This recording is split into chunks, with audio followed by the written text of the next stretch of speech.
Hello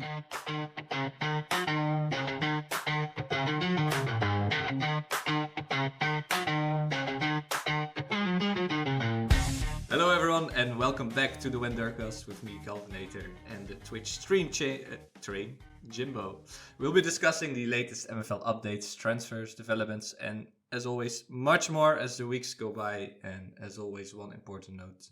This is not financial advice, also not tactical advice. It's not advice, but please listen and kind of do your own research and do your own scouting or hire a director of Metaverse football. Jimbo, who do we have with us in our little studio? Thank you for the new title in the intro, by the way.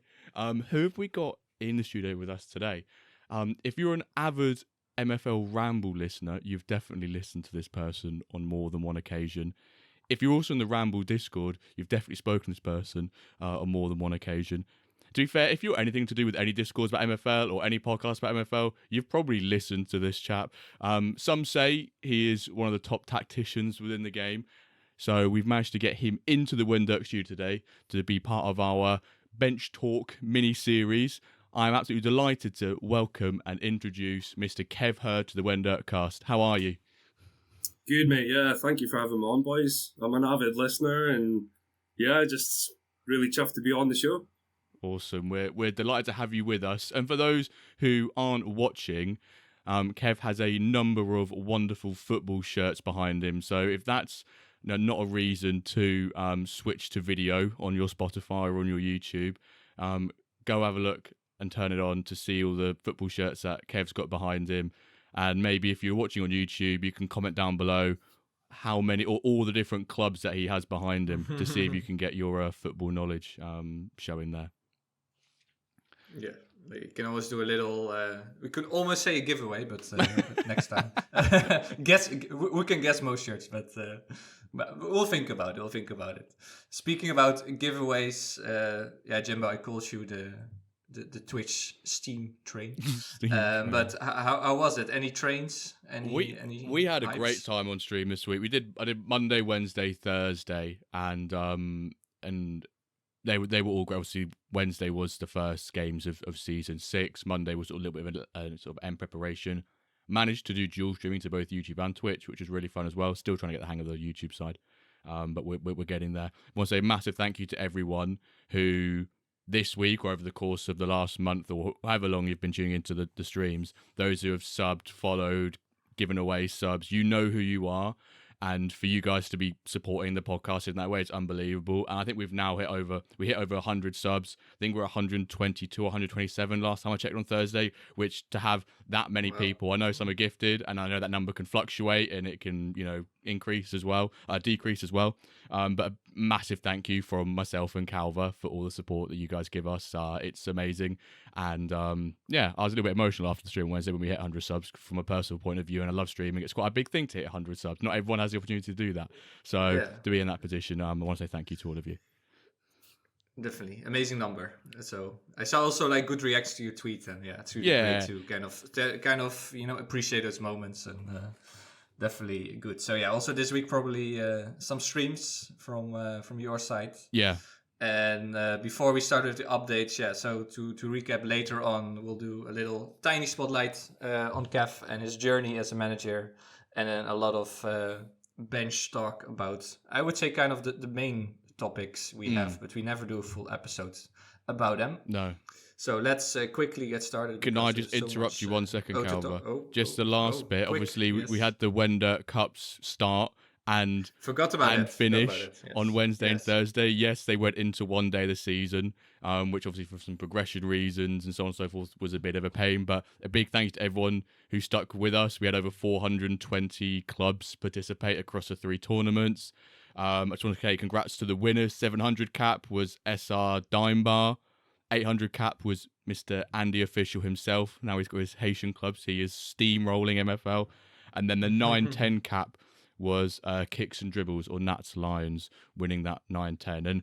And what was quite nice at MFL's point of view, I said to Lucas, you might need to adjust the 910 rewards because it wasn't the rewards displayed were for 64 teams. We only had 52 teams or something like that. He went, it's fine, just keep it. You guys have the rewards if you had 64 teams rather than 52. So actually, we had like an extra sort of 20%, like bonus. 15% bonus MFL into the 9-10 cap. So then he went, yeah, I'll just take it. So that's really generous. And probably a way of saying we had the mishap. Yeah, have some extra rewards for your clubs.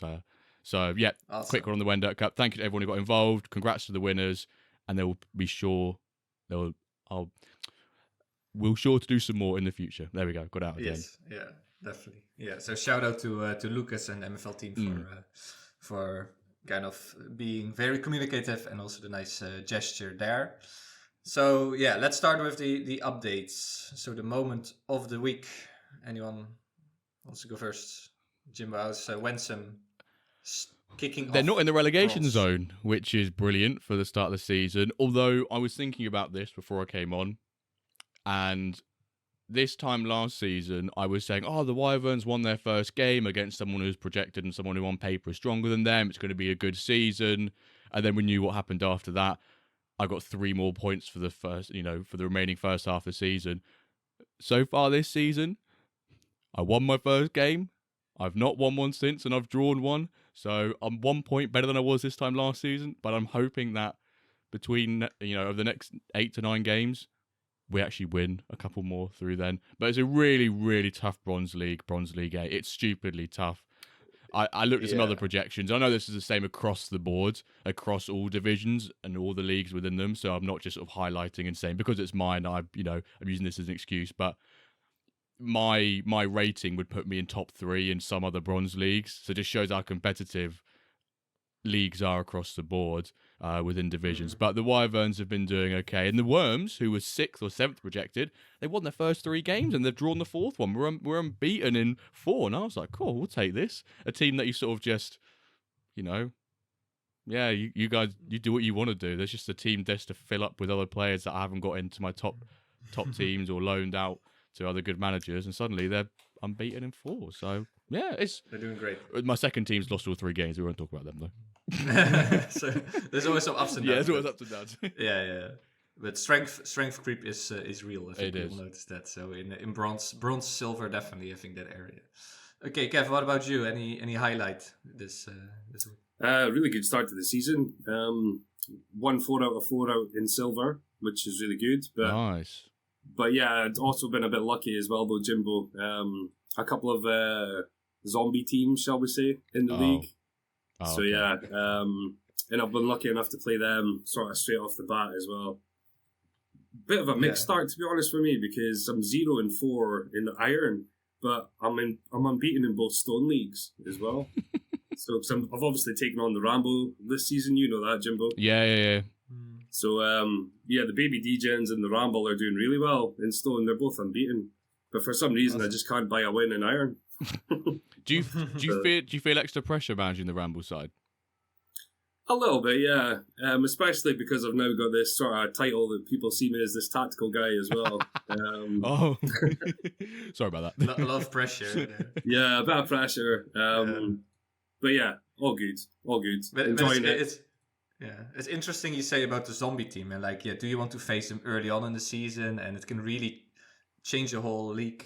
When you face them, like if you get now 6 free points, you miss out on that extra rotation, I guess. Mm-hmm. Plus, you don't really know how good your team actually is, right?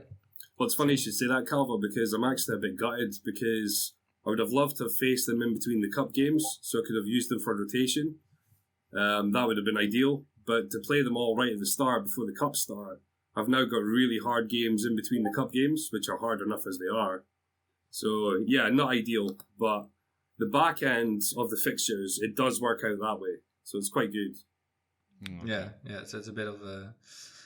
Also in Diamond, we'll talk later about Diamond, like with those 2 kind of zombie Diamond teams, it's really... It changes the league. But my story, well, I'm also in bronze, in another bronze league, but I did stack that team because I want to get them promoted. Well, yeah, two Legos in bronze is a bit too much, I guess. And they're doing super well. Although my Dempsey, the guy I bought for 500 USD, made a video about it, and there's now so much people talking like, is he gonna progress? And so far, he has like a 8.7 match rating, scored 15 goals, but still no progression. So I'm starting to also, people, in the YouTube comments gave me a bit like, oh, he's still not progressing, and he's still not progressing. So I'm starting to feel that pressure. But on the other, I had like a little progression highlight with training. That's one of my guys, one of the new guys I pulled from a rare reward pack. Japanese guy already got +3 shooting now in like 4 games for training. That's not bad. That sounds, it's like those little extra, like the little +1s every day. Those nice to see. Those can make your day, definitely. Great. Let's talk about the dev updates. And about kind of all of those things we're gonna talk later with the main bench talk, but let's mention them now, and then later we'll talk way more about them. So the first thing is the engine. The team has released some fixes related to highlights, a lot of feedback, and the team is thankful for that. A rare goalkeeper bug was addressed. Also, some predefined tactic change rule is now done, so the most work, they're kind of working on that. And work is resumed on the experimental version for next season. Offers, this is very interesting. The marketplace offers, everything is ready and will be deployed early next week. So when that is, we'll see, but it should be very, very soon. Photorealistic Project, way more about it later this episode. We asked a lot of people on X about it. I forgot which user told us that it's always kind of the same but different. With this, work the space. He said, work the space. Do the photorealistic project updates. Do they just ask Chat GPT to give us some updates, but that sort of say a lot but mean nothing? And when you read them, you sort of get the same impression again. It's like you watched the interview, that movie, like same but different. Yeah, kind of same but different, but still the same. But yeah, we'll talk later about it. They write that the industrialization has been completed. Wow. We are now capable of generating all images, so that's good. So they can really generate them fast. But there was one interesting point, I think, that is different. That they introduced robust Q&A pipeline, but also preserving the natural ethnicity and diversity for each country. So maybe then the players kind of match what people from that country usually look like. So that's interesting. And they're improving monitoring tools, and finally some minor improvements. A leaderboard bug has been fixed, and they keep improving the back office side of everything. Yeah, so usually I'll ask everyone about those 4 things, but we'll talk about them later. So one thing I didn't want to say though quickly is that very last bullet point which says we kept improving our back office to ease the addition of competitions. That sounds like a way of saying there was a mishap with one of the competitions we did, the WenDirk Cup, so we tried to see how we could prevent that from happening in the future, is basically how I read that. Maybe that is the WenDirk fix. I think that's... I was like, maybe that was us who caused that. Whoops. That could be. It could be. Or they're like the addition of a new league, maybe. There's some speculation about it too. That could also be the case. Yeah, so much more about those things later. Let's move on to the Diamond League, Diamond updates, and maybe look at some matches. Before we talk about the league, I saw there is a prediction league, and Jimbo, you're in it, right? Yeah. This prediction. So can you tell us about it and what you had to do? I didn't join. So it's a separate Discord run by a manager called let me just I need to find his name quickly. Rodeo Rex. The guy does like the Data Forge AI club and stuff as well. And I just saw it was on their predictions for Diamond. I was like, oh, this sounds quite interesting. Might as well just do it to, we always do some predictions on here, but we're usually wrong. I was like, let's see if I'm actually wrong. Get game in, game out. Actually record them, properly record. Yeah, and I saw that then MFL is sort of like partially sponsoring it. So if there's so many people taking part in it, like the top 3 will win MFL come the end of the season. It's like 10,000, 2.5, and then 1,000. So in the grand scheme of things, as you come top, it's minor, but it's still a nice sort of community initiative. You have to join the Discord, and then once you're in the Discord, there's a bunch of commands and different things pop up, and you can basically submit your predictions for each game. I think as it currently stands, I'm 3rd in it. I think the big if you get the correct score, you get 5. If you get the correct outcome and like the goal difference, you get 3. if you then just get the correct result, you just get a 1. But there was one on Thursday on stream, where it was Yoga versus, oh my word, who was it? It's Yoga Quito Benito, versus, I think it's Bashoni Milano. And I said this has got 1-1 written all over it. I predicted 1-1. I said on stream it's 1-1, and guess what? Ended 1-1, and everyone was like, Jimbo's coldest moment. I felt, and so I got 5 points for that. So yeah, it's just quite a nice sort of thing to keep people a bit more into the Diamond League. Because I know that we shout out quite a bit on here, but I think unless you've actually got some interest in the Diamond League, such as like your friend manages a club, you own a club, you have a player playing in there, there's kind of no really reason to get attached to it. It's a bit like if you're following a smaller team in the pyramid of like England, for example, like the League 2. You don't really care about what Everton or Crystal Palace are doing in the Premier League unless one of your players got bought by Crystal Palace and now playing there, and you follow them, for example. I think it's those sort of things. It's an extra thing to keep people engaged with Diamond, which, we've seen more of it. Our mission, right? With our hashtag. What we did last week as well. And now with this prediction, so at least people will check the scores more and maybe get a bit more involved in it, which is great. Kev, did you join, or do you check Diamond League sometimes? No, as Jimbo said, exactly that. There's no real reason to. I'm kind of just focusing on mine and my friends' leagues. So, yeah, I mean, I now and again, just Orange Fly, I speak to him a lot. Me and Bob are pretty close, and obviously he's up in Plat and has aspirations to go to Diamond, so I've been kind of checking in a little bit with him, but generally, no. Okay, yeah, he's getting close. He was third, I think, last time. So he's sitting third. He's doing very well in Plat. Yeah. He's knocking on the door. That's great. So maybe when he is in Diamond, then you will follow it more. Of course, you'll talk to him. And indeed. Okay, but let's look quickly after 4 matches. What is the current ranking? No big surprise that Meta is on top, 10 points. Nope. They did lose. They drew 1. Yeah. Drew 1. Then we have kind of the teams we predicted in that area, like Tango, Milano. Although Roma is surprisingly 4th, then Lions, BFC Barcelona, Legends. I think that was kind of the teams we expected there. Apart from Roma, was doing pretty well. Fragioco. Yeah. And then also the bottom, Sweet London, Joga Bonito, still 0 points. Joga did score 1, but Sweet London conceded less, so they are 11th. Naples 10th, Quito Bonito 9th. That I would say is a bit disappointing based on what the hype that Sturge and Scrub kind of were creating last time in our answers. And Varian's 8th. So I would say Roma is doing better than expected and Quito Bonito worse, and the rest is as expected. You agree with that analysis? Yes, I think some things to point out is that we do have basically 2 zombie teams in Diamond. So I've just looked at Frag's lineups, and he's played Variant, Sweet London, Naples, Goldfeather, and then Bashoni Milano. So you could say arguably he's played some of the easier sides. Obviously taking nothing away from that. Frag, I know you come into the streams, I love you.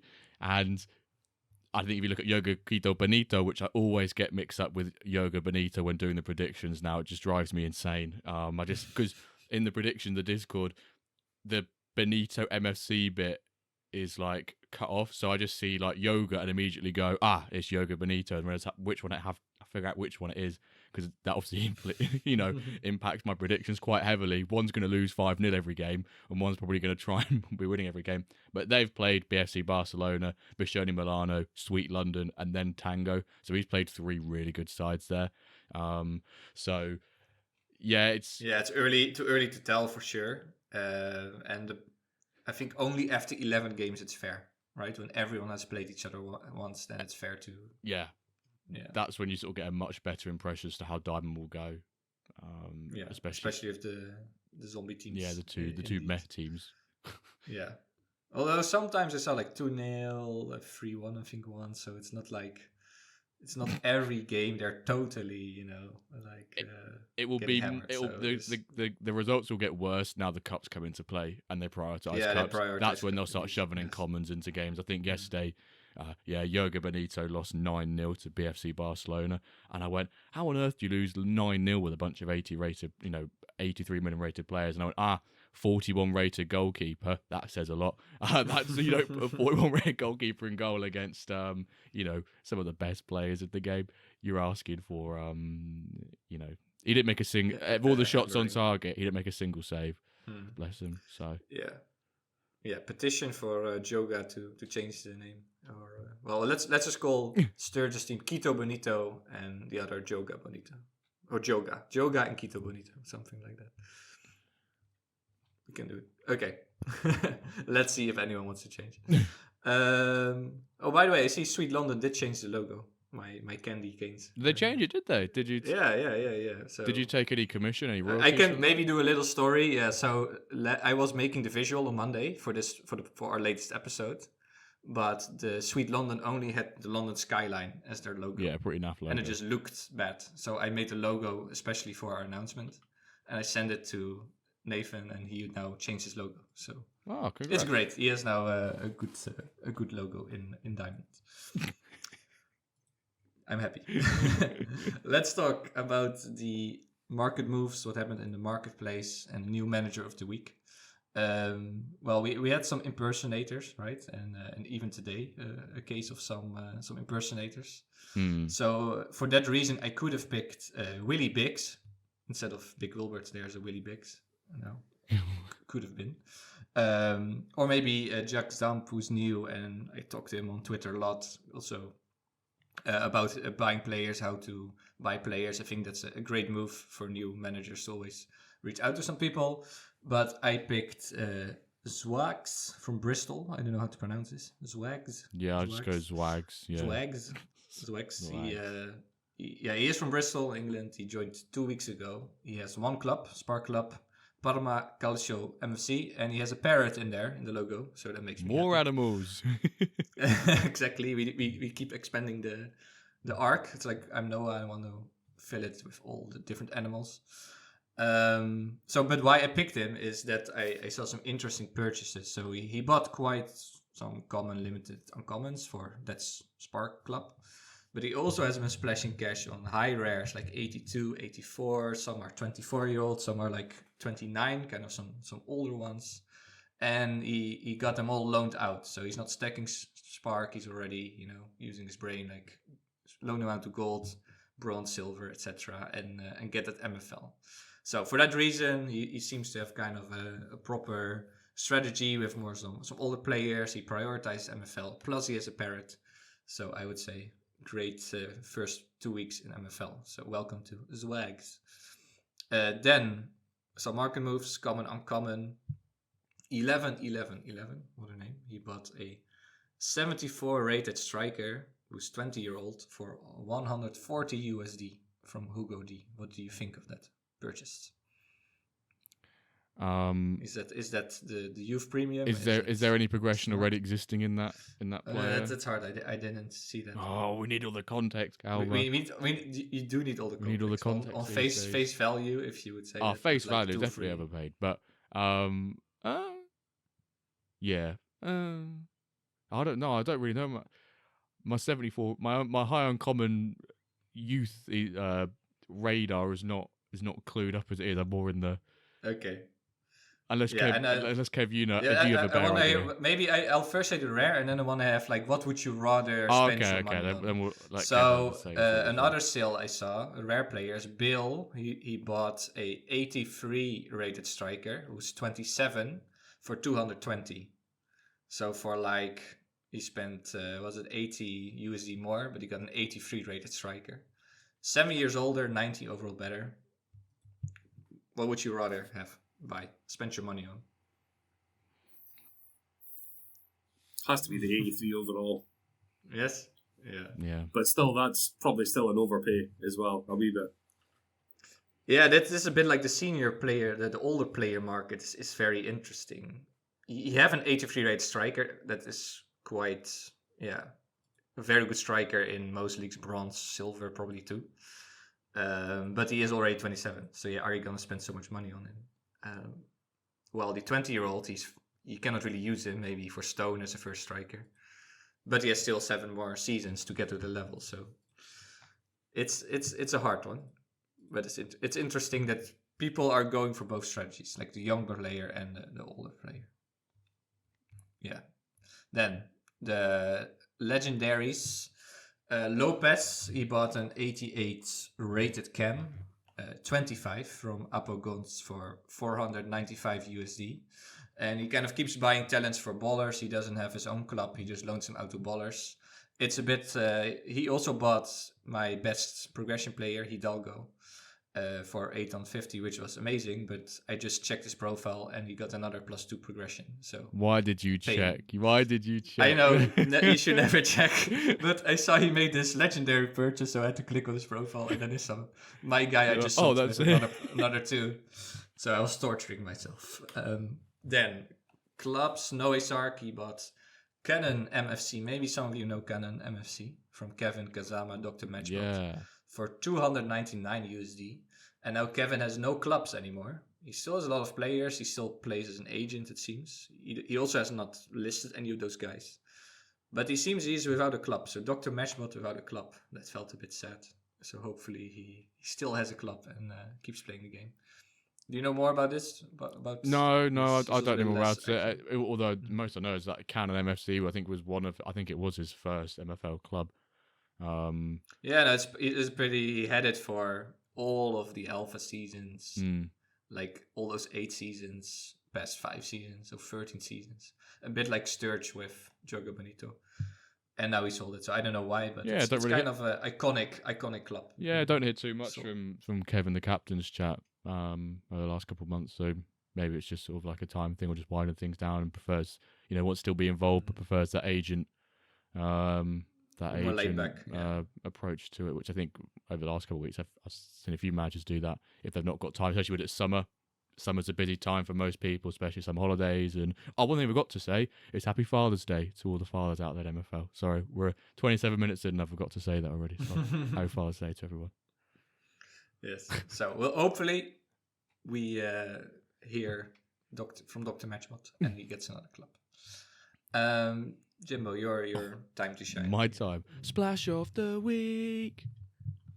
This week's splash, one that I can pronounce, and Kev, it's a Scotsman by the name of Douglas Gerard, 91 rated overall, going for 1,400 US tariff dollars, 24 years old, centre back. He's Scottish, as I mentioned.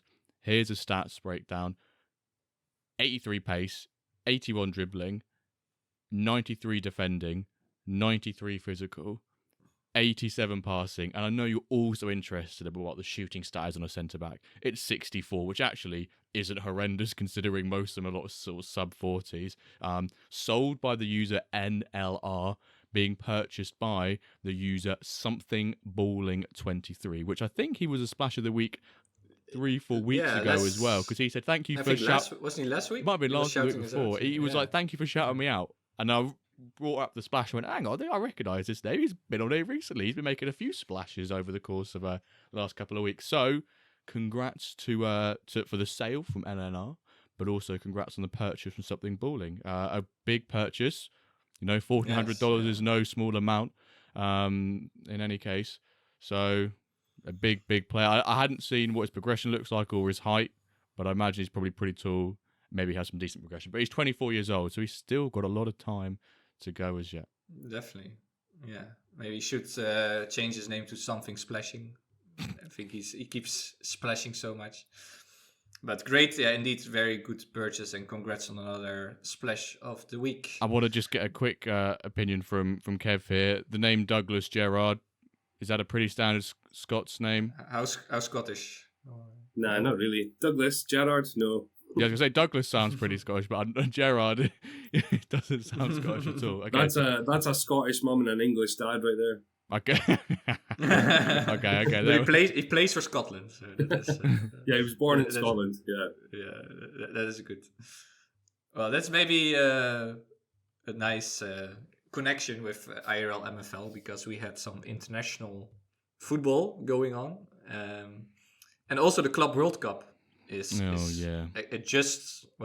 when we were recording, what was the final score? Bayern Auckland, like 10-0.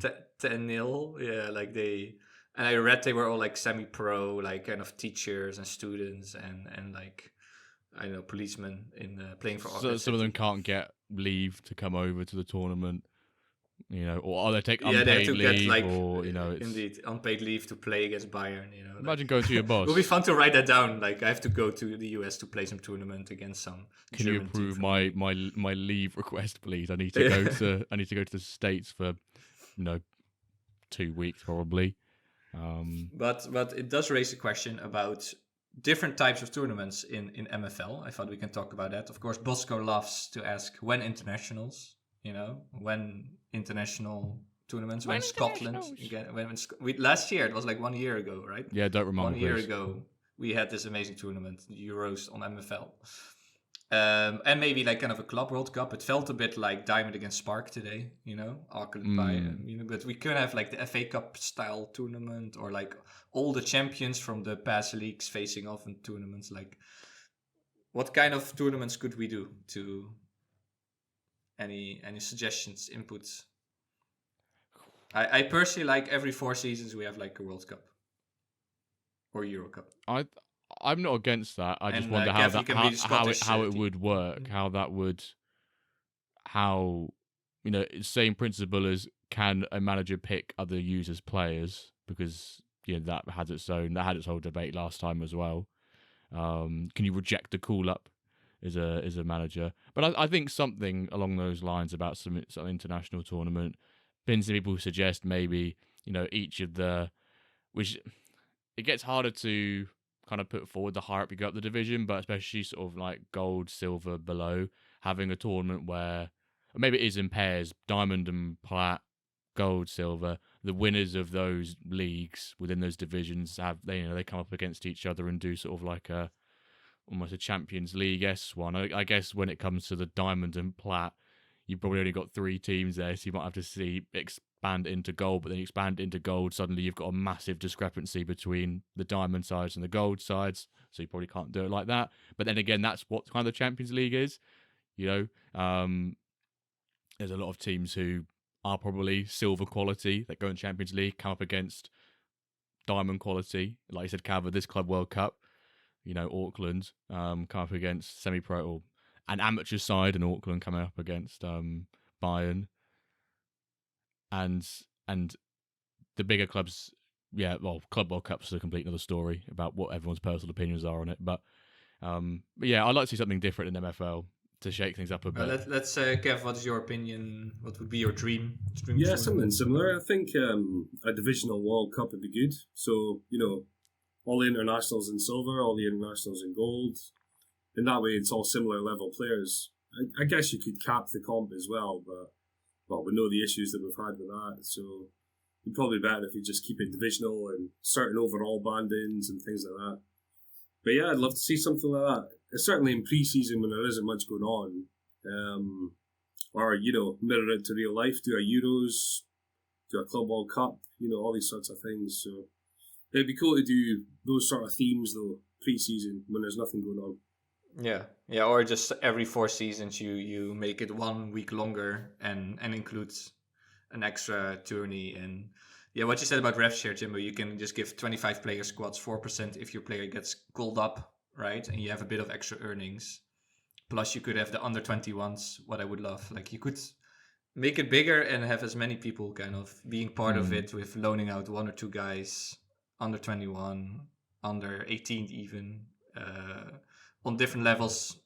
Yeah, so I'm always Team Bosco. Is that something which, if they were to do, you would want that congested into that 1 week pre-season, or would you want to then do like 2-3 weeks and shift the regular season back? Because that's the biggest concern in the back of my head, is something that takes all that time to prepare shouldn't be done in a week, and that's too short of a time. You're saying from Tuesday post rollover day to the following Tuesday to try and shoehorn in a tournament where a lot of people are busy sorting out players. How would you do it then? Do you do 2 weeks and push the regular season back by 1 week? Is that how?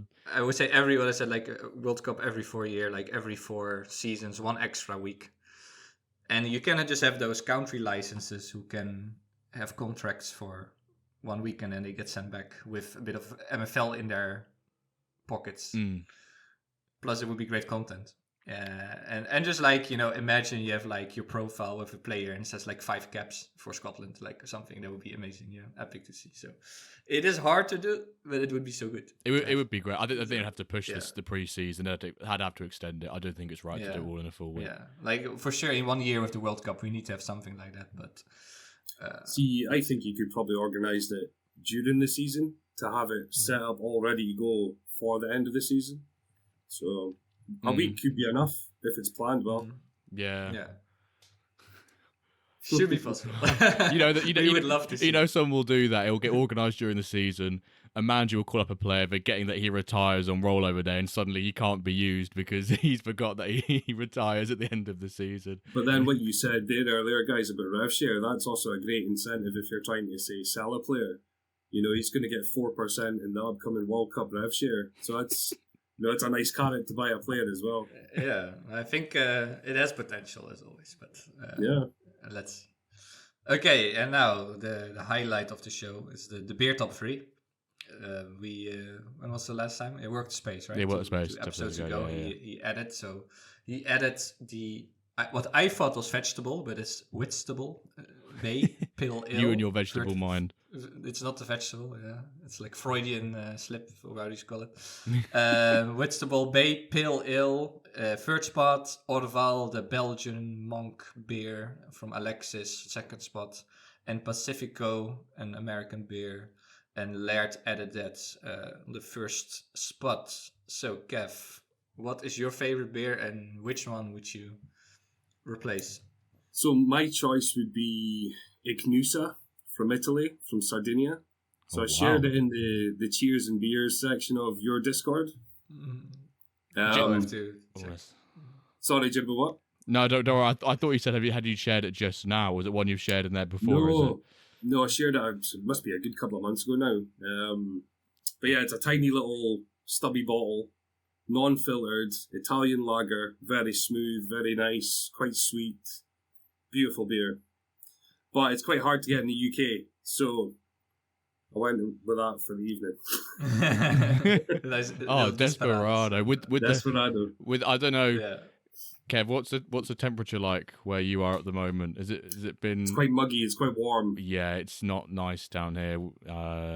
I'm down Norwich way. It's been hot, but then it's been raining quite a bit today. And you go outside and you feel like your clothes stick to you a bit, and it's not very nice. And it dries so quickly as well, which is nice, but it's very, very muggy. Yeah. Desperado would be good. Beer for Desperado for the evening, but Ichnusa would be the choice. Ichnusa. Ichnusa. Okay, so which spot? So which one do you kick out? The Pacifico, Orval, or the Whitstable? Oh, that's interesting because I've never tried either of those.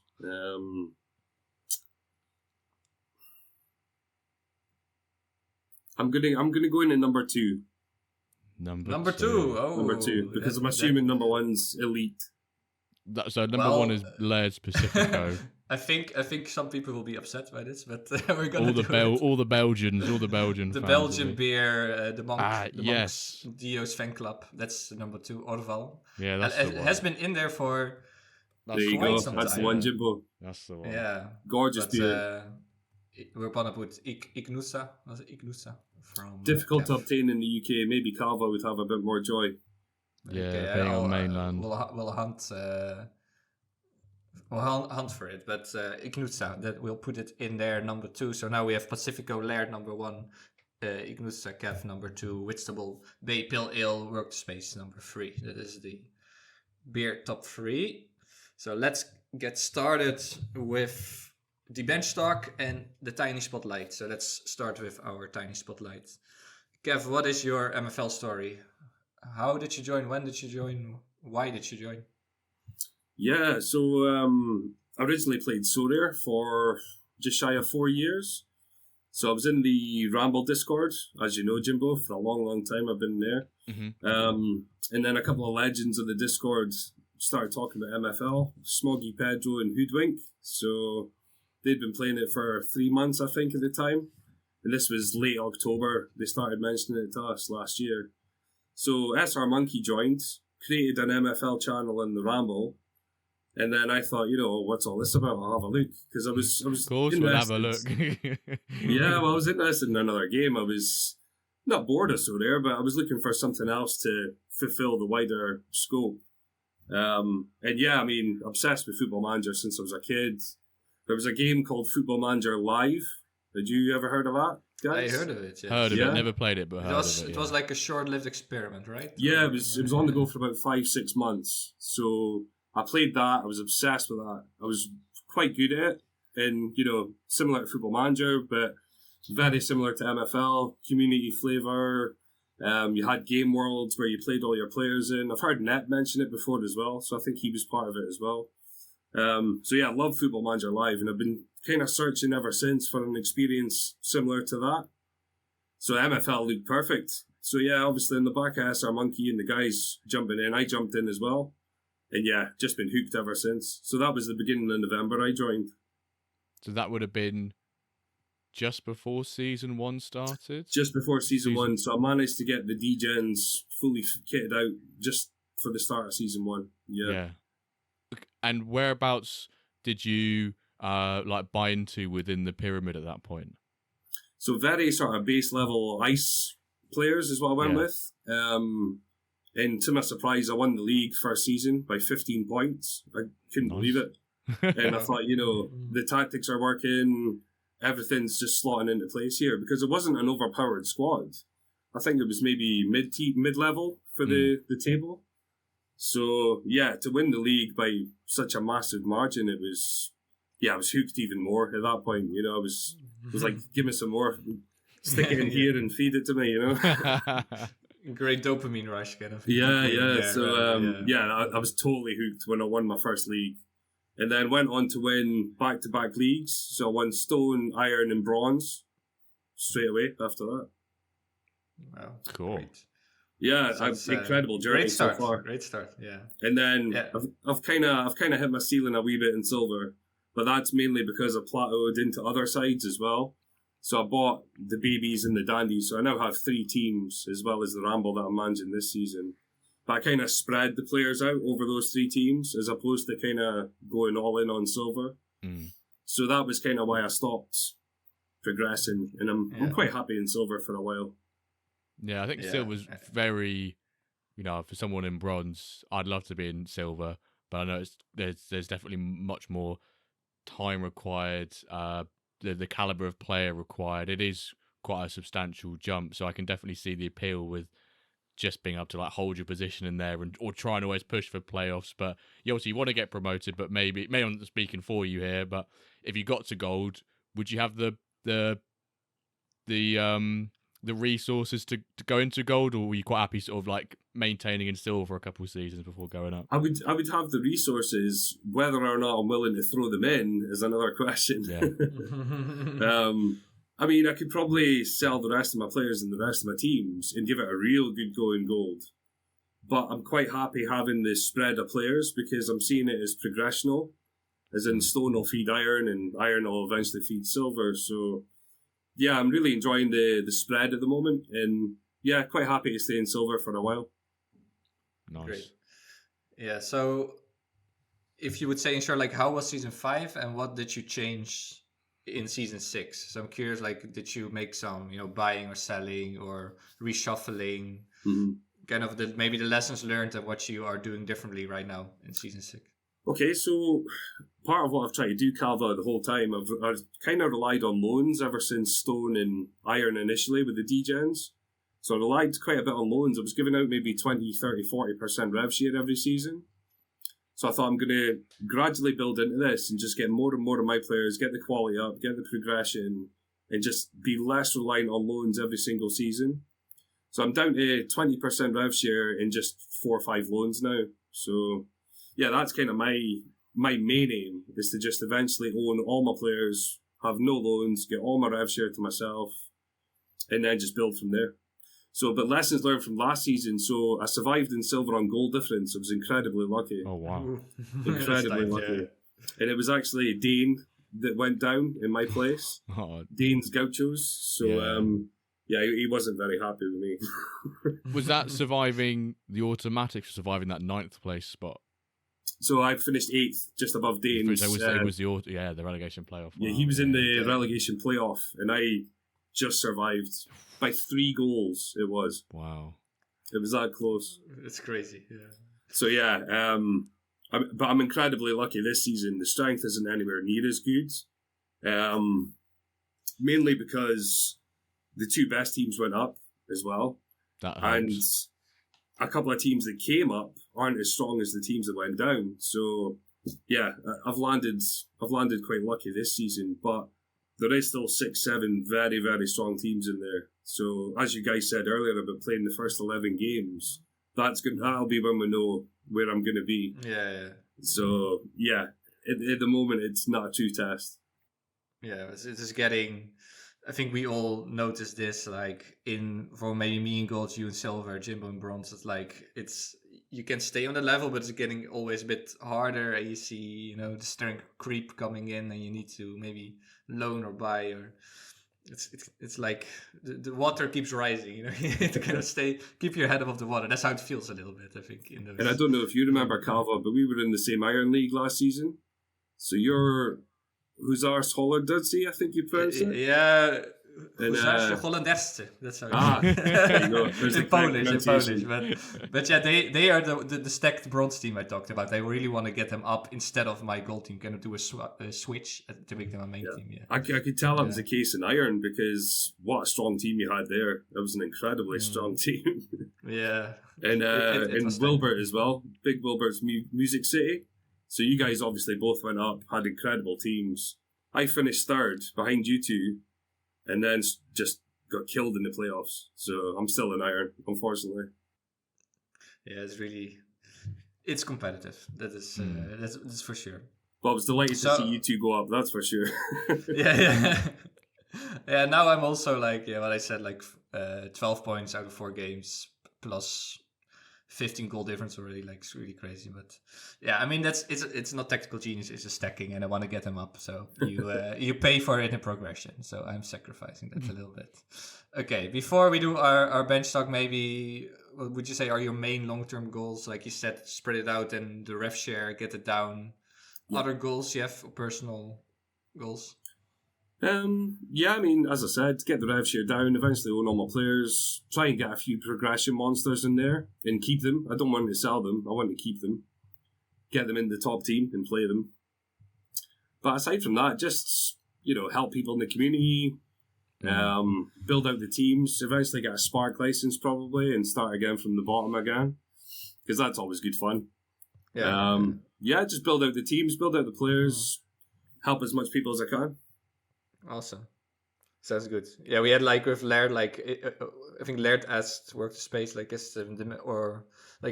is the goal to win Diamond, right? But yeah, it's no. We all know it's not, and it's no. I mean those things yeah. I know my ceiling. I know my limits, and I'll probably never be Diamond. Gold, maybe. Plat, one day potentially. Never Diamond.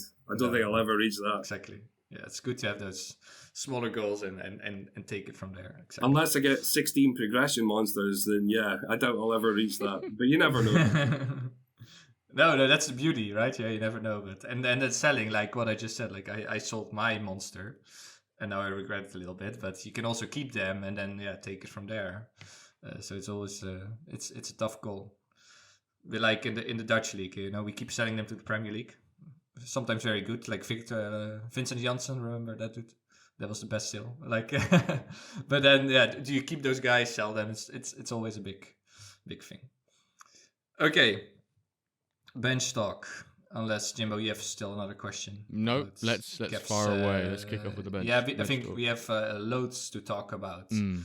And I framed these not just as a topic, but more in a statement, and we can see if we agree or disagree or are somewhere in the middle about the main things in MFL, the main development things, such as the engine, the new reward packs, marketplace offers, Photorealistic Project, the community, and player and club prices. So we're gonna discuss all of those, but in the form of a statement and a little debate discussion.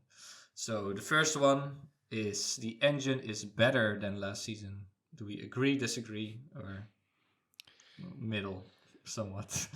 I don't mind kicking this one off. Kick it off. Yeah. I think the engine is better this season, and it depends how you look at it, which POV you look at it from. But it's not, say, going from a say a 5 out of 10 last season to like a 9 out of 10 now. I feel like it's more going from like a 5 to like a 7 or a 5 to a 6. There's improvements there, but there are still some things which are not quite right with it. And it almost feels like when some things get improved, then something else takes a hit off the back of it.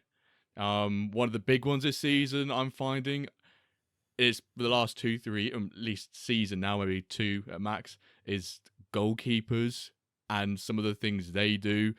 I see a lot of games just from the streams, the watch-alongs, the amount of games we have on there.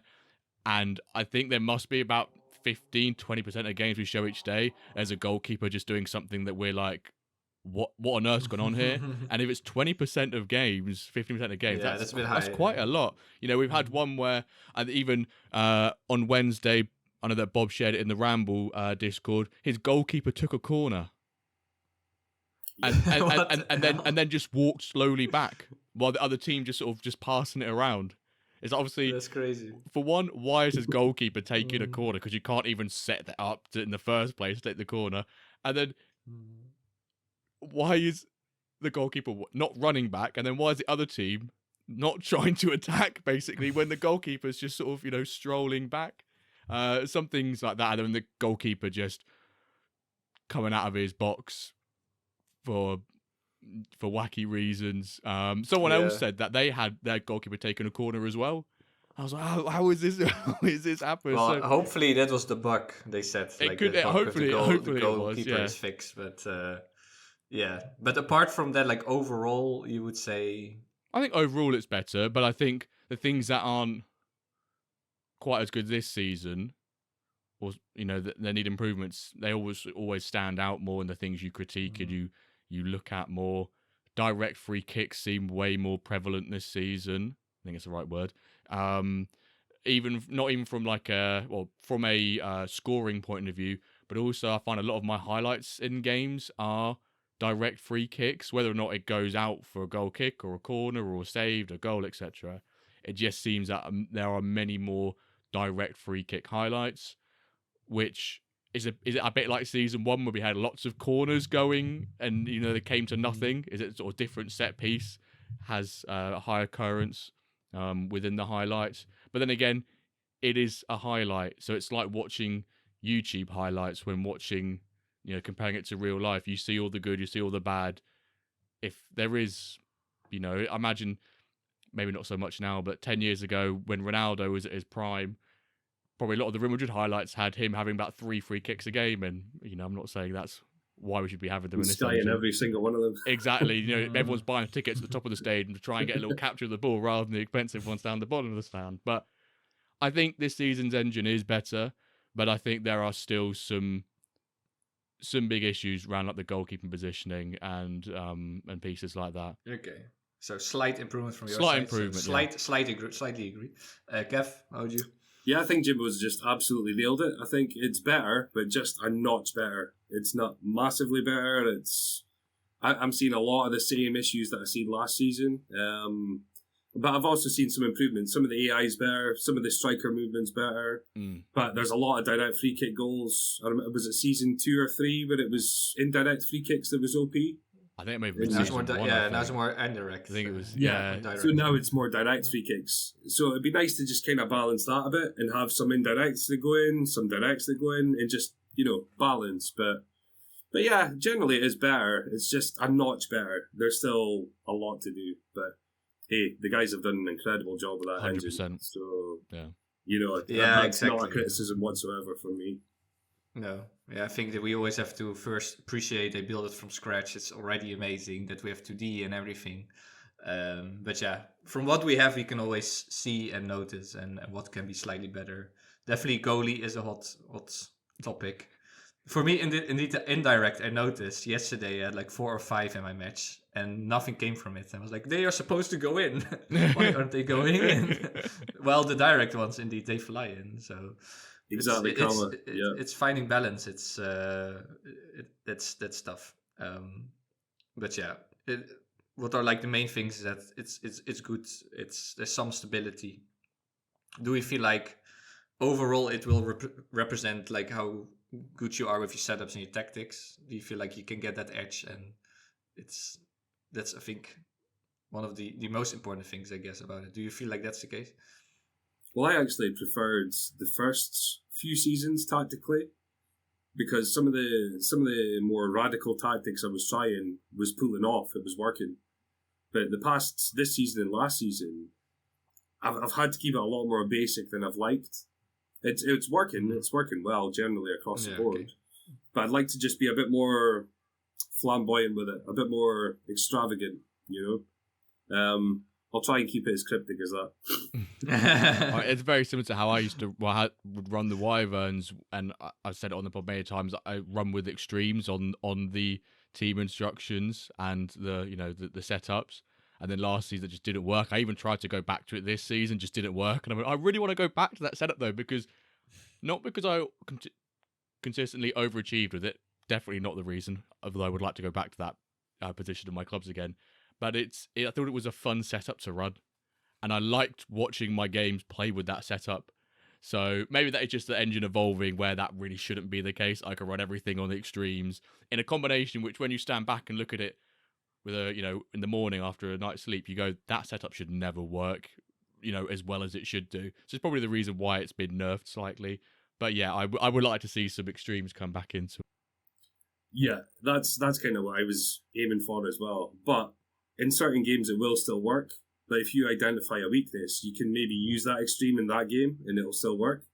It's quite nice. But yeah, I mean, first, I would say season 1 to season 3, I was getting away with doing a lot of crazy stuff. And it was consistently working as well.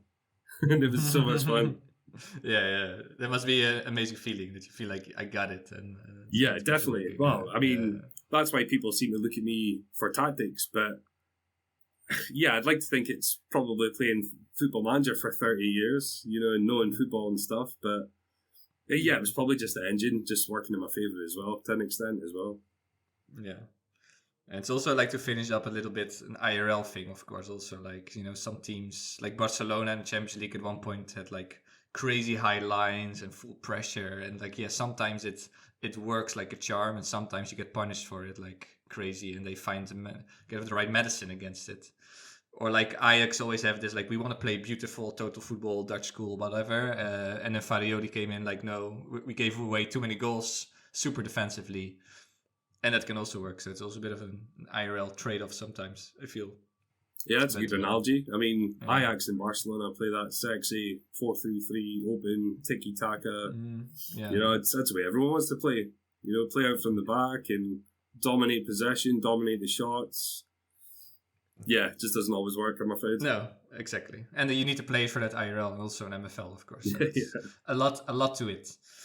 Great. So we all kind of agree. Let's say we agree. It is better, but maybe slightly better than. Second statement.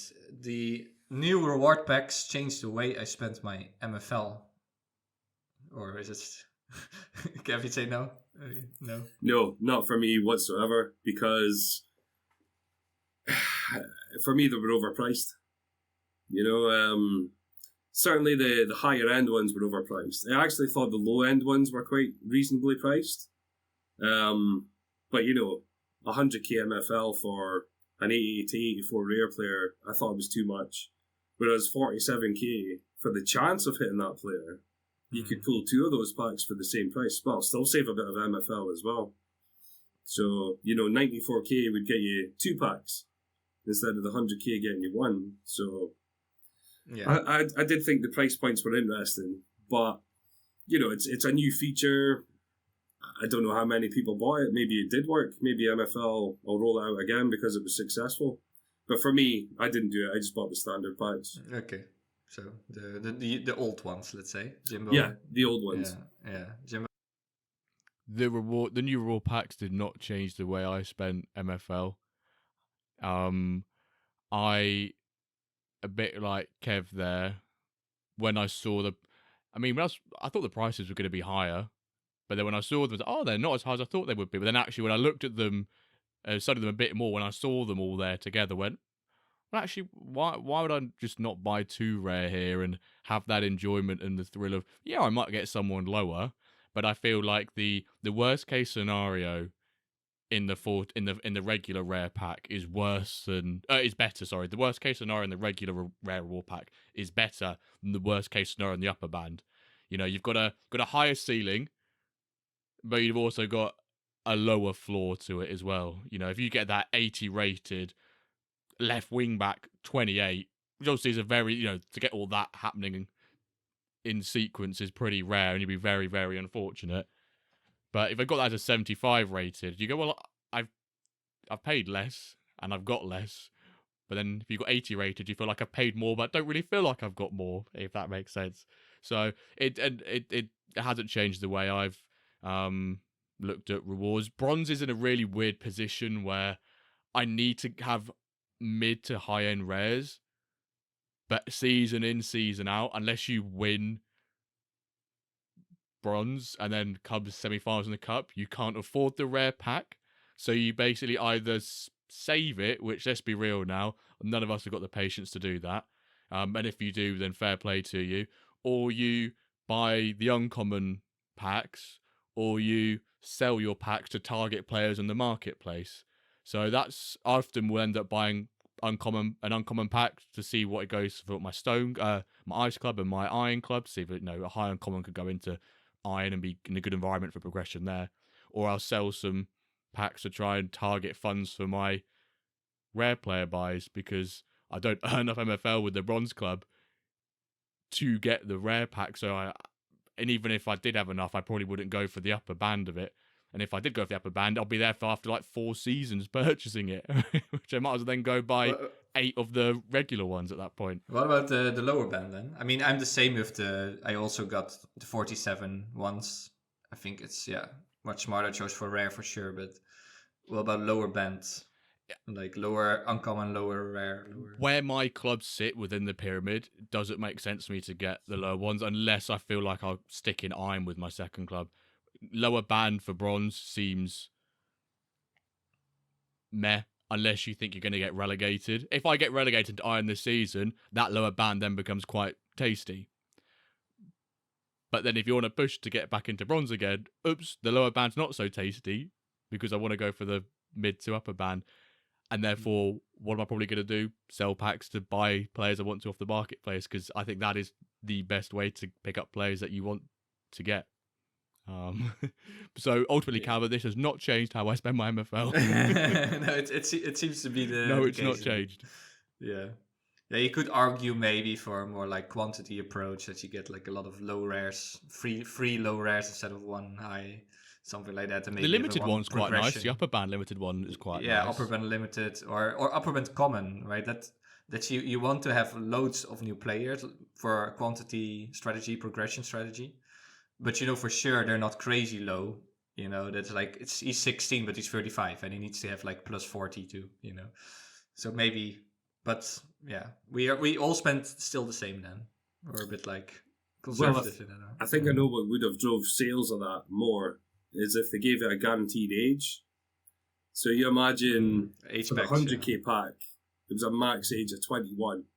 For sure. You would have bought that. Yeah.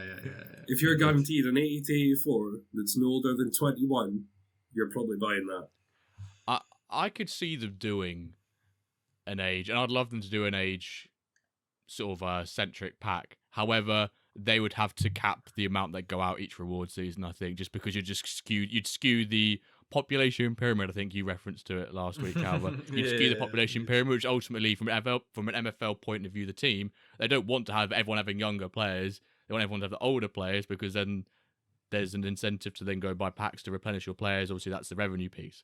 So I think if they were to go down that age route, it would be a fixed supply. But then should a reward pack, which the whole point of reward packs is that players can always get them, their rewards, you should have access to them, is limiting that pack not right. Yeah. But then, if you pull that 80 to 84, you get a 28-year-old 5'3" goalkeeper You're not going to be happy. Oh, just always discard a him. risk. It's a big But risk. H-packs is an interesting concept, and Yeah. I But if wonder you, what they are. well, I was just going to say, if you go for the 47k and get an older player, it's not so much of a hit because it's 47k and not 100k. Yeah. Yeah. No, definitely. I think also the upper Lego pack. I think no Diamond Manager. Do we know any Diamond Manager bought the 1994 one? Like, Surely Big Wilbur did. He has to have. Yeah. The 2.5 million, he has to have. He did a massive stream, didn't he? Or on the Discord opening. I think he bought a lower one or the regular one. I think he the bought lower, one. more, A lot of them like bought kind the of lower free, ones. yeah, like kind of free normal Legos instead of one upper and with the progression. I think that's a better call. I think when we have more players retire in Diamond, and they need, I think it was Fragile, it could be another manager who said this in our Diamond deep dive last week. When you need to replace a high rated player in Diamond, that's what you can go for from a pack point of view. However, if you just want to get a high rated, that's not the route to go down. If you need to do it, that's a good route because you've got that guarantee. But if you just want to do it, so I think when we have the retirements kick in for a lot more of the players in the ecosystem up in that Diamond division, we may see a couple managers do that because they may have saved it. They might go, actually, I might need it in 3-4 seasons' time. Let me save enough so I can still spend what I want to this reward season and still have enough for 3-4s to have the same that I usually do, plus the upper band pack as well. And as you said, Jimbo, about the limiting the ages. So even if we have just one pack where you can get a 21-year-old at the oldest, would be the oldest to come out of that pack, chances are a lot of people will spend the MFL to rip that. Yeah. So it's only one player, so it's not gonna skew the retirement curve or anything like that. Yeah. You could be like, like one per manager or something like that. Yeah, one per manager. And then you could extend that. You could do maybe 2 to 3 packs of 21 to 25-year-old. Or, just make it random after that. But yeah, I just thought it was a good idea. Yeah, I like from, I think we've worked space, we said it too, and like, Football Manager, well, you always you have the youth intake, like if you could have a youth intake pack with like 5 young commons or 3 young commons or whatever, or 3 young players max, that would be lovely to spend MFL on. A bit more, right? More expensive, but you have young guys as like, will last a long time in your agency. So I would love that. That's one of the features I want to see the most in MFL. Just your own youth academy, and even if it's 5 60+ commons that you get that are, between 17 and 18-year-old, whatever it is, it would just be nice to have that. And you would pay to mint them, of course. You would pay either MFL or whatever to mint them. But yeah, I just think it'd be an exciting concept. Yeah. Yeah, like you could maybe have to pay, like IRL, like you have to pay the youth staff and the facilities and everything. And it's like a flat, maybe MFL fee, but every once in a while, like a common comes out, young dude. So that would be great to have. Mm-hmm. Awesome. Yeah, hopefully they will do something like that. Then we have a couple more things. So the marketplace offers, so they said early next week. So maybe when you're listening, it's already here, or maybe tomorrow or Wednesday. But the statement is marketplace offers will improve the game significantly. Significantly. Do we agree or disagree? I like it. I mean, I'll go first on this one, Jimbo, if you like. Yeah, go for it. I like it. Go. There's been quite a lot of chatter in the Ramble Discord about this because we've got a lot of jaded Sorare managers in there, shall we say, that have had lowball offers on Sorare for many years. But I think it's a great feature. I really do. I mean, quite a lot of the managers you can't contact. Even if they have a Discord or a Twitter handle, they don't respond. Or, if you don't know them, you can't build that relationship. So yeah, I just think it's a great feature. I think it'll be brilliant. I've been asking for it for a while. Yeah, very curious about it. But Jimmo, what's your take? I agree. I agree with what Kev said. Will it improve the game significantly? To go on your statement, significantly, probably not, but it will improve the game nonetheless. I think it will piss people off, but I think it's better to have offers in the game than not, and especially better to have them in the game than not, and they go somewhere else like Floaty to do it, which we want to have as many features and capabilities within MFL itself rather than have to go externally for them, because, you know, we're all about Floaty and the problems that can happen on there with people being taken advantage of, or I was going to say not doing their own research and due diligence, but that puts it on the victim more than the person exploiting them. But yeah, I really am looking forward to offers. My concern is how you can mitigate people not taking the piss with offers, because when this gets introduced early next week, those aren't in place. So we could see I hope, you know, I want to just have, I don't want offers at all, because as far as we're aware, players who aren't even listed can be offered for as well. And, you know, I know even on So Rare that, you know, you can offer for any cards. That's sort of similar to what's on there. But I think, yeah, they'll have to bring in some good rules as to how it cannot frustrate people, because for some it can get pretty frustrating. And I can imagine there are already lists in amongst MFL communities, individuals, their blacklist of managers. It will only grow 2, 3, 4-fold in the next week because of some of the pain that some managers will have. But to go back to your statement, I think offers themselves in the marketplace are very good for the game and will improve the game, 100%. I think, and no one can really disagree on that fact. It just may shift the marketplace slightly on how. I think it's in the in the Ramble Discord. Go on, cover. That is how there was like my follow up. Like, it will probably make the market more dynamic, but in what way? Like, how will it? I think change it. People will. Yeah, it will make it more liquid. People will always want a deal, right? Everyone wants a deal, and now the marketplace offers are going to be a thing. People will only want to purchase if they can get a deal, which not always, but more than not. And I think it's in the Ramble Discord. I know he's voiced it in the main one as well. I think he goes by the username of Mike and a couple of numbers afterwards. Mike778, I think might be his username. He's basically saying, if a player you list is for $50, someone will ask you for $40. But if you want $50, you list it for $60 and let the person offer you $50. So you might see listing prices rise on the basis that you offer less. So, yeah, if people are impatient to have a lot of money, they'll come in and just buy the player. But if you want to be savvy and smart with it, but that's how economies and marketplaces become more savvy and mature in that sort of sense. So it's not a negative thing whatsoever, but it might just piss people off at the start. I think to what you said, Jimbo, earlier as well, I think MFL will implement something where you can say reject all offers and toggle that, or set to unavailable, you know. And another good thing for me is on Floaty, you don't get a notification when you get an offer, but you will on MFL. Yeah. That's another great feature as well.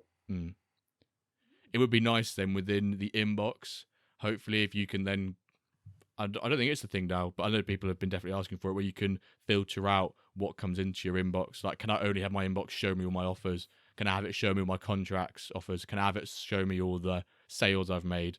Because then for some managers who have hundreds, if not thousands of notifications in their inbox, they don't want to scroll through, and they just want to be able to see, well, what offers have I had today? What offers have I had? You know, my players. Well, hopefully there's like the contract tab, like an offer tab, you know, like to see all the offers out there. And I think it will make the market more dynamic. Like, I will be very tempted, like, oh, actually I can click this one button and I can make $50, you know. I haven't even thought about listing this guy for this price, but sounds good to me, and it can. So that, I think, it will make it more dynamic, which is great. If someone offers Plus, me, you know for sure, it's like with Floaty, it's just really this guy and no mistakes there. If someone offers me a value for one of my players, I reject it, and they offer the same thing back straight away, they're getting blocked straight away. I'm like, if I've rejected it with a reason, and you're coming back with it again, you are getting blocked. That's how I'm being cynical with it. That'll just annoy me. I think the other positive thing as well is it drives more marketplace fees for the MFL. Instead of Floaty getting those fees, MFL will get them.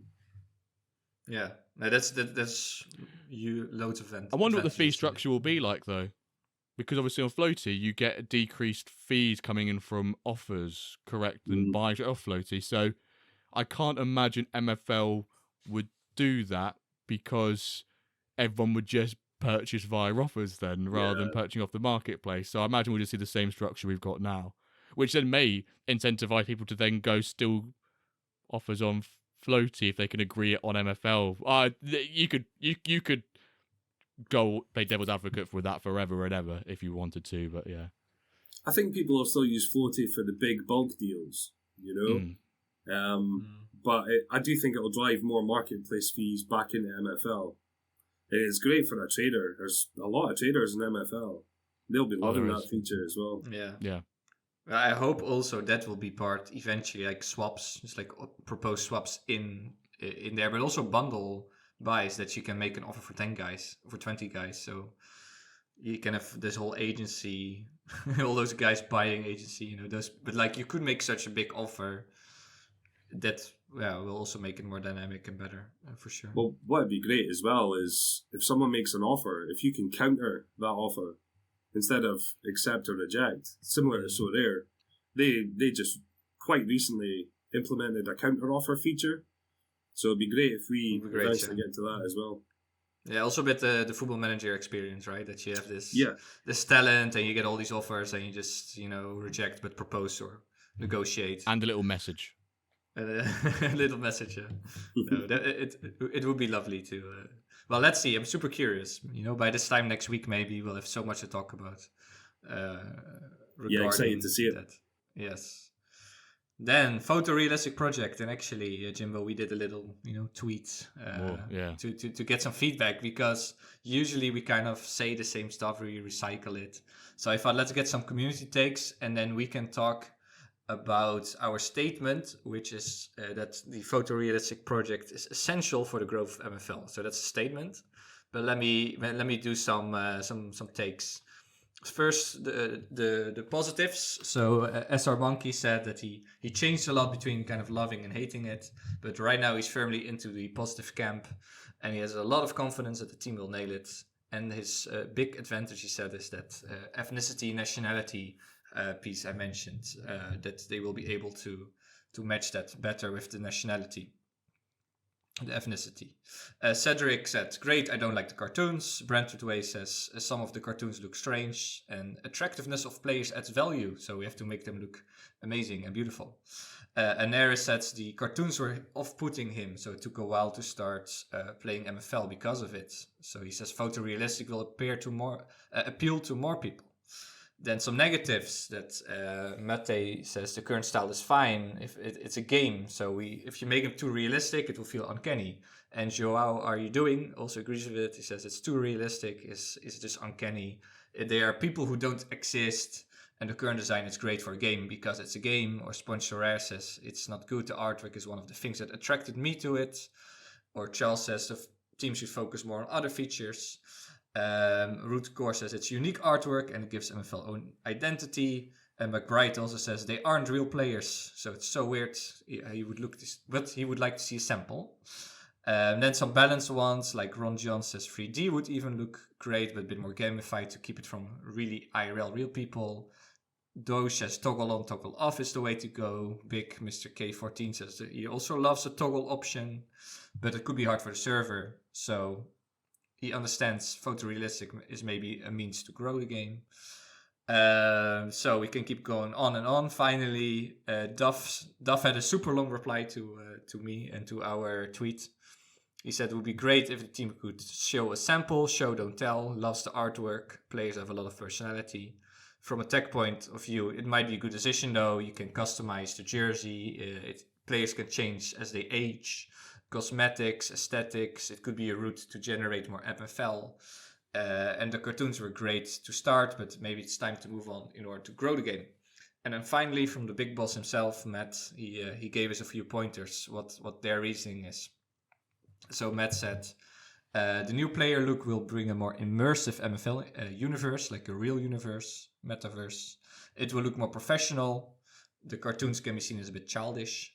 It can improve the first impression about MFL, so it will improve how many people join the game, and the flexibility for the custom kits, aging players, etc. And it will be better to use these players in more formats, like the video and the audio and content, AI content with those dudes. For example, post-match interviews, Matt even says. That would be amazing to see. Post-match interviews of your guys. So much takes. Then back to our statement. It is essential to grow the game growth of MFL. What are your takes? Silence. When you hear what Matt says about it, you sort of maybe tend to agree with the statement, but I'm personally completely on the fence with it. And people who have been in the streams this week will laugh when I say that, because I'm on the fence for everything basically when it comes to anything MFL. I go, well, actually, I agree with this, but I disagree with this. Therefore, I sit on the fence, and my fence is quite nice and cushy because I sit on it so much. It has to be. And I'm going to completely just go with what I've been saying already and be on the fence still about it. What was it? Just let me remind myself a statement again. So it's essential for the growth of MFL. Oh, essential. Yeah, I have to make them a bit extreme. I know, because I completely respect that. Is it essential for growth? I'm going to go out on a whim and say no. I don't think it's essential for growth. I understand Matt's point about conversion rates and first impressions, but you can take some of the other points that managers have, that when you get into the game, which I guess is not the first impression piece, but you use the grid view a lot. You don't really see them. The first instance of like getting away from the cartoons or the current view and artwork was when they removed the cards from the lineup preview. I'm not sure, Kev, if when you joined the game, that was already in place, where when the lineups appear on the screens, you just see like the card over. You just see the little kit of the player with the overall in the lineup. Previously, you used to see the whole card, the whole artwork, the whole thing. Yeah, the face. And people like that because you saw the card. If you had a team full of Mohawks, you saw that it was a team full of Mohawks. But now, unless you click on each card and sit, you can't see that. And people like that, and they like the uniqueness to the to the artwork. I think it's needed for growth, going off the back of what Matt says, and obviously, he's the big boss. So I think he probably knows what's best, maybe from a user acquisition, maybe sort of bigger eyes, whether it be investors or whoever that comes and joins MFL, that they think that, then, it's probably good. But I like the current artwork. I think it gives its uniqueness, its punch. People connect with it quite quickly. I didn't think it was childish when I first joined. If you're an FM lover, you probably like the AI regens, but you maybe like that because MFL is different to FM. You like that it is different, and maybe because of some of those cartoons. A lot of rambling there from myself. So you're on the fence? I'm completely on the fence about it. Yeah, I'm completely on the fence. But I say I'm more on the fence. I'm more on the side of ignoring the statement, more on the side of keeping the current artwork. But on the statement side, I think it would be a good move for growth, but I don't think it's essential. No, not essential. No. Okay, Kev, what do you think? Yeah, much the same. I do think it would be good for growth, because I just think a lot of external people that haven't played the game would like to see photorealistic images. But for me, and for probably a lot of MFL users existing, we'd like to keep the current artwork. So I think a toggle is one of the best ideas I've seen, just to flick between the two and have an option for both. But as you say, that requires a lot of size. It's a lot of back-end processing on the database and things like that. So it might not be possible. It might just be a one or the other. I'm firmly in the keep the artwork images because I love the uniqueness of it. It's unique to MFL. But I do think it would stimulate growth if they went photorealistic. Yeah. So, yeah, it's a tricky one. Trade-off, sacrifice kind of. Maybe. Very much so. Have to but I'm in love with my players. I don't want them to change. No, same. Yeah, you really built this good connection with those. Yeah. Yeah. So if they suddenly have real faces, I don't know how I'm going to feel about that. Yeah. I think it's also part of a bigger movement. I mentioned before some AI videos. It's like crazy where it's going. You have, like I saw like Jesus vlogging, Moses vlogging. Like it looks absolutely real, like real people doing this. or even meerkats and yetis and Bigfoot vlogging. It's like crazy technology where it's going. And will we even know what is real and not anymore in 10 years? Like, forget about MFL, like in general, and what we see on TikTok or YouTube or Facebook.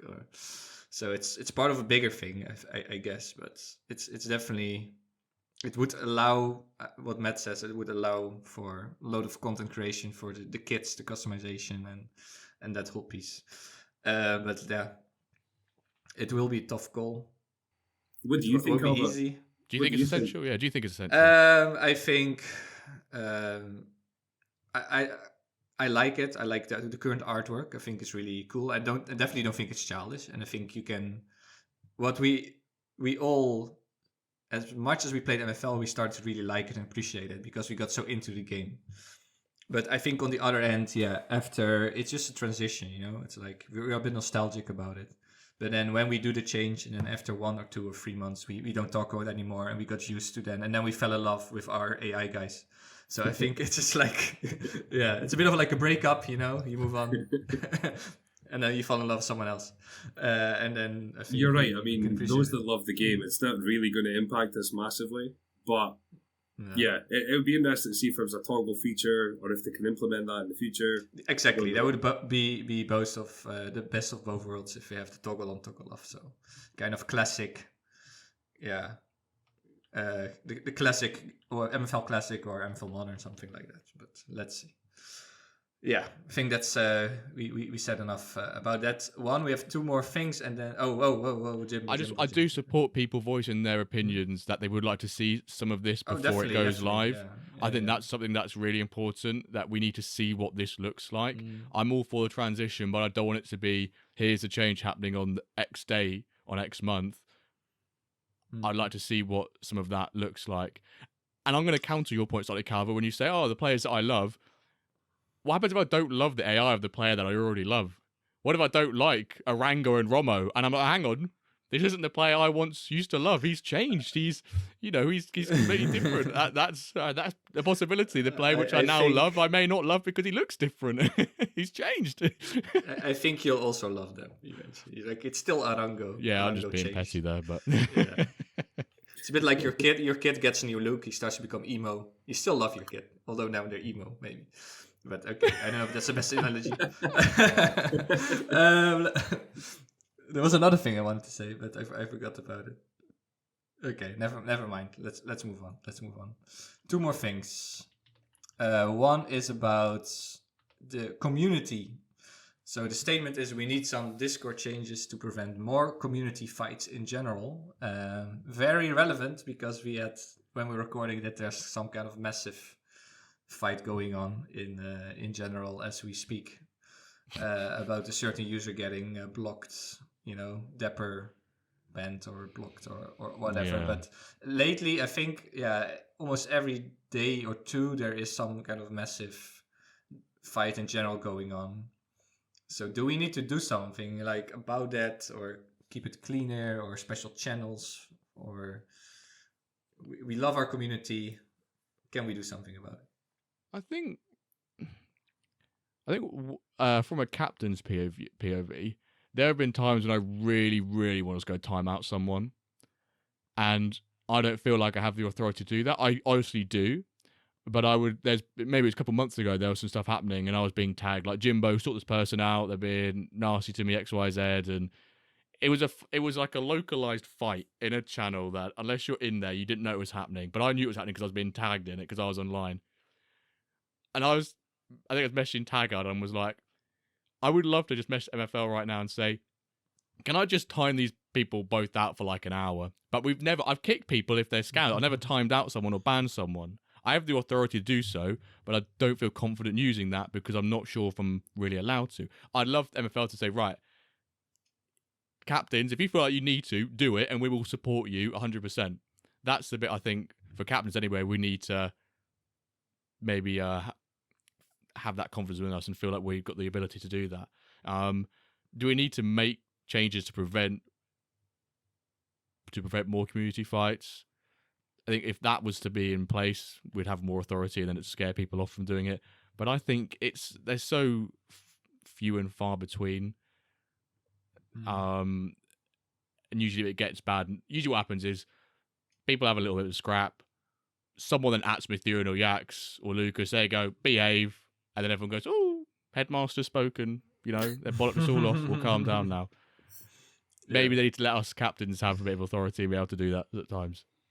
Okay. Kev, any take? Well, yeah. Well, I'm a mod in the Ramble Discord, so I like freedom of speech. I like a democracy. I like people to have healthy debates and, you know, you can have an argument that's a healthy argument. You know, it doesn't need 100%. to...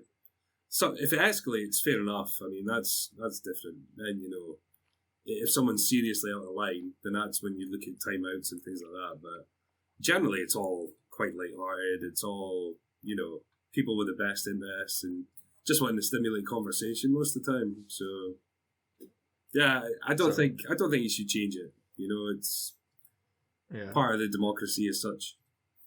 Yeah, definitely. And also, like, you have the Ramble and the WenDirk now, and it's kind of smaller communities where I think people are still a bit more nicer and a bit more, but sometimes in general it can get more nasty. Like, should we have a separate venting channel or like a court, MFL court, where you just go in and you plead your case, and some juries jump in there and say what they think about it.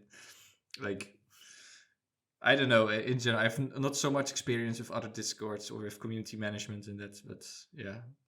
It's always like, is this a great look for new people joining, and you say like, oh, welcome to MFL, and I have some questions, and then you have like, you know, crazy chat going on with like a whole dispute about something. Is that what you want, or should that go to other channels? Like, it can happen. Yeah, I agree. Free speech, democracy, conflict. You know, there's always conflict, and we need to be, as long as it's civil with good arguments, it's great.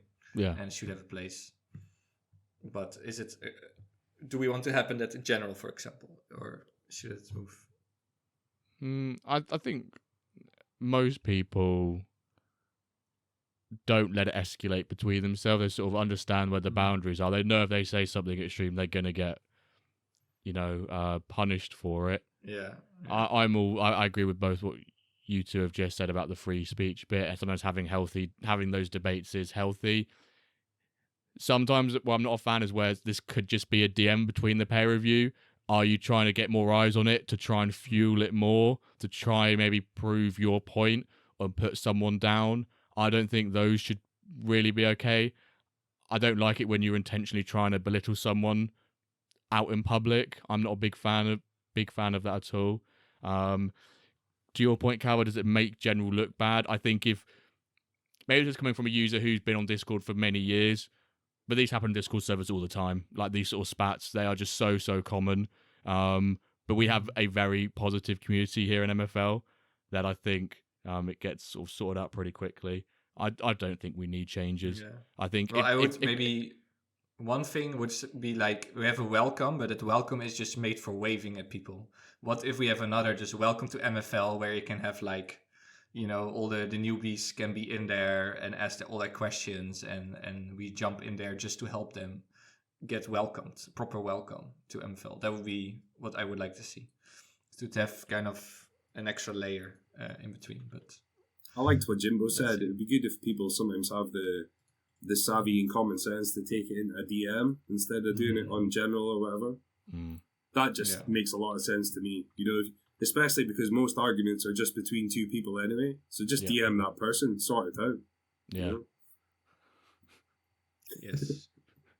Just get a grip. Just be adults. That's what I mean. Just be adults. You should all be adults, because you're supposed to be 18 minimum to play MFL or be on part of Dapper anyway. So you should be at least at an age where you know what's right and what's wrong. But I think when things go outside of that box of what is right, I think let us captains have a bit more authority and stamp down a bit. Yeah. More authority. No. Okay. Let's move on. Final statement. The current player / club prices are too high. I mean, it's just a market, but would we say it's a bit too high? Does it matter if they're high? I don't think it matters if they're high. With of course context being. Let me start again. If Kev, you start this. I need to think about what I'm going to say. Well, all I was going to say is it's great for a seller. It's not great if you're a buyer. It's great for us that have already been in the game for X amount of time. Mm. I know when I bought in November, the prices were extremely low compared to where they are now. So if I sold, X amount of my agency, I'd make a huge profit. As with most of the users that joined at that time would as well. But, love MFL. I'm not going to do that. But I also want to buy players, so it's challenging when you have this high price, because is it going to last? Is it going to get worse? Or is it going to come down? So that's kind of where you're at. I don't think it'll last. I think it'll come back down again. So, yeah, I think we're still kind of in that layered NEP boom of, all these new users. A lot of them have just been promoted into Ice or Stone. They're buying better players, things like that. So I do think it'll tail off. I think it'll calm down. Yeah, I agree with that. I was just trying to load up and refresh my marketplace dashboard. So when I speak about things, I've actually got data to back it up. Not I'm just sort of spitting. The facts don't care about feelings. Piece. I think that prices around within the marketplace go in peaks and troughs within the rarities. I'm just looking at some data here, like the average weekly sale of a rare player is kind of, if not slightly increased, sort of tailed off for like the last couple of weeks, whereas like the uncommons have just sort of been on steady trajectory ever since like the end of February, with a little dip sort of the beginning of last season. As Kev said, great environment for sellers, not so great if you're a buyer. I don't think the prices are too high. I've been wanting to get players in and I haven't pulled the trigger because I've been stubborn. But I've also got to tell myself, do I need a player or do I want a player? But then if you look at it from a new user's perspective, they might seem high from a new user perspective. But I think, especially from that common end, more seasons we get with more reward packs, I think we'll see those common prices end up coming down. But all this is underpinned by demand for MFL. If the demand for MFL keeps at its current rate, then these might be low prices. I know it's something that Laird's always gone about, saying to even you involved in this, Kev, and Calvin and I've been in the game longer. When had that big boom, Laird was saying, how do you guys feel with this change that's happened in terms of price and demand? And have you come to terms with the fact that it won't return to what you previously thought it was, or what you previously the prices and prices we had, etc.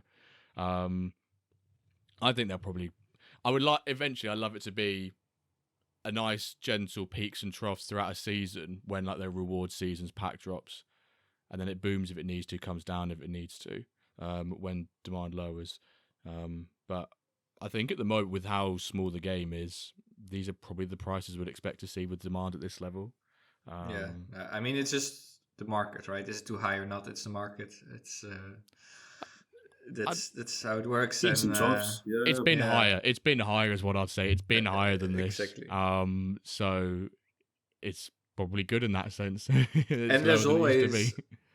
Yeah, and also for like new users, there's always like, maybe now when you start, you're not gonna go straight for buying a whole team of uncommons. You buy a whole team of maybe lower commons, but it's also great for the game to have people playing at that level in Spark with a team full of commons and to spread it out a little bit. And then later, if you feel like it, you can always invest more, grow more, etc. So there's a price for everything. But yeah, definitely not. I wouldn't also say too high. It's just Okay. I agree. Even linking the offer statement with this one, you can make the argument that will prices come down slightly off the back of offers because players get sold for less because people want the discounts and people agree to that. So could we see even come down slightly off the back of that? So I agree with what you said there. I don't think prices are too high. They're higher than what they've been, but I don't think they're too high. No. Just how the market is. Yeah. It's always like this bit off topic, but I always get annoyed when people complain about the salary of football players. It's like, but this is how the world works. This is like they're in high demand, and then you also have people who pay 500 quid for a season pass, and like you can also not buy that. So it's just, if people pay that much to see their favorite players, then the favorite players also can get paid so much, and then if everyone starts watching, I don't know, ice skating instead, we have ice skating athletes being millionaires. Yeah, that's we can also do that. That's a bit how the world works and the market works. So definitely not too high. They are kind of high, but not too high. That's the conclusion. No, it's the lower rarities that have been going up in price recently, limited on commons. I think that makes complete sense. People bought commons, want to be more competitive. The natural route to be more competitive without breaking the bank is to go to limited. After that, it's uncommon. Yeah. After that, it's rare. And this season, we've seen uncommon and limited players go up exactly for that reason, I think, in my opinion. People want that extra power and competitiveness within divisions, so you buy the next rarity that's within your means. Definitely. Indeed.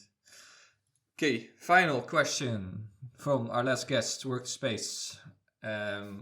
He asked you, Kev, how many formations are you planning on using this season? So maybe I should say, are you using this season, not planning, but what would you say? How many formations are you using per team, kind of? 5 in silver and iron. Wow. Yeah. That's a lot. 1 with the baby degens, just 1. And 3 with the Rambo. So that's quite precise. Sorry, Calva? So that's a lot of formations. I'm always like just 1 kind of through the whole season. But a lot of formations. All 4 teams share the primary formation, which is, I'll tell you what it is. It's a 4-1-2-1-2 narrow. But 3 of the 4 have flexibility to use wingers. So okay, there you go. So the baby degens won't change because they don't have wingers. so they'll just be the same. But yeah, I like playing 3-5-2. I like playing 4-3-3 at times. Yeah, I like mixing it up, just depending on the opposition. So you say you have the same base formation, but then within the flexibilities, within the formations you can be flexible with in each club, are those the same across clubs as well, for the most part? For the most part, yeah. Generally, it'll be 4-1-2-1-2, 3-5-2, and a couple others, but they're all quite similar. I try and build all the teams in the same identity, kind of thing. Oh, great. Yeah. Good question. Yeah, no, and I'm very surprised. I wonder about. We should do like a survey, kind of how many formations can you use, or are you planning on using? I always use the same, but I play around more team or player instruction, but that you have so much flexibility. That's great that you can use so many formations. I'm more surprised, Calvin, that you don't run more than 1. That's what I've learned from this. Yeah, maybe now I start doubting myself. I'm like, maybe I'm a bit too lazy with that also. Plus I run super tight squads, the 17 player squad, so it limits it for me. So there's also a choice I make in terms of progression and ref share and everything, to have super tight squads with. For example, my gold, I have 3 attackers and I have 1 guy rotating. Bessa is like striker, left winger, right winger, and he rotates everyone the whole time. So 4 guys rotating 3. Same for my center backs, 4 guys rotating for 3 positions. So then you don't have many options left in terms of formation. So it's a choice and a sacrifice maybe. And I've kind of joined you there, Calva, with the baby degens, because I've kept that squad 4 or 5 players less than the other squads. And that's deliberate, because I want to test how the progression will be there. Just constantly rotating 3 strikers for 2 positions, 3 centre-backs for 2 centre-backs. But with the degens and the iron side, the plan there is to just play per opponent. I like to change formation, so A, it keeps people guessing, and B, I do think this engine's more tailored to different formations or beat certain formations. And it's working so far, apart from iron. Yeah, it sounds great. Awesome. Final thing, do you have a question for our next guest? I hadn't actually thought of one until just right now. And what I would ask is, tell us a secret that you haven't told anyone before, maybe on MFL. Okay, we'll put that in. There you go. So tell us a secret or MFL secret. Tell us a secret that you haven't told us before, maybe on MFL. Preferably MFL related. Preferably Keep it MFL. Preferably MFL related. Okay, can be anything. Awesome. Thanks for that question. Ladies and gentlemen, it is that time episode where we reveal this week's hashtag. And staying on topic with Kev's answer to Jack Workspace question right at the end there, we want to know how many tactical formations, how many formations you run in MFL, or how many you are running this season. So for Calva, it would be #1. Maybe not at the end of the season, but #1 for the start. For myself, it's #2. And Kev, for yourself, it is #5. So, we've got a very varied answers here on the amount of tactical formations that these three managers play. So we want to know, how many tactical formations do you, our listeners, run in MFL? So hashtag, and then the number of tactical formations that you run.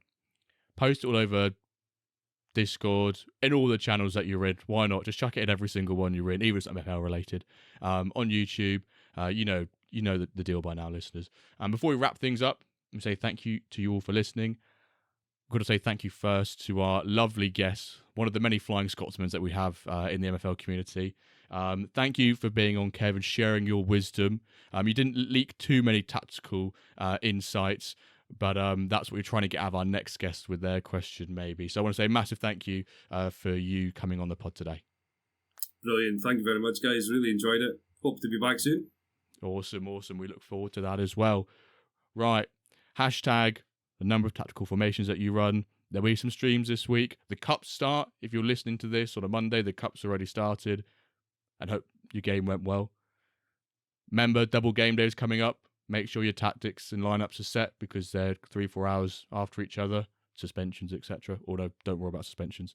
Yeah, we'll leave it there. I want to say a big thank you to you all for listening. And we'll catch you this time next week for an episode of the WenDirkCast. Thank you for listening.